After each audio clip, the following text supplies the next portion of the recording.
2 डिसेंबर 2024 पासून मार्गशीर्ष महिन्याची सुरुवात होत आहे। यंदा 5 डिसेंबरला पहिला मार्गशीर्ष महिन्यातील गुरुवार आलेला आहे आणि 4 एकूण गुरुवार आहेत। तर ज्यांचं स्वामींच्या 11 गुरुवारचं व्रत सुरू असेल आणि ते ताई व दादा मार्गशीर्ष महिन्यातील गुरुवार व्रत सुद्धा करत असतील, तर अशा वेळेला स्वामींचे जे 11 गुरुवार व्रत आहेत, जे गुरुवार आहेत ते तुम्ही करू शकत नाही, कारण 2 व्रत जी आहेत ती एकत्र आपण करू शकत नाही। त्याच्यामुळे स्वामींचे 11 गुरुवार तुम्ही करायचे पण नाही आणि ते काउंट पण करायचे नाही, पण तुम्ही नुसती सेवा वगैरे तुम्ही करू शकता, पण ते काउंट करायचं नाही।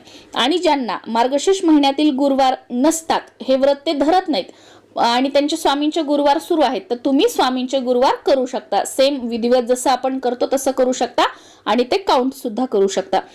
आणि जे आता 11 गुरुवार स्वामींचे सुरू आहेत आणि मार्गशीर्ष महिन्यातील गुरुवार पण आहेत, मग अशा वेळेला तुम्ही काय करू शकता, तुम्हाला हवं असेल तर यावर्षी मार्गशीर्ष गुरुवार राहू द्या।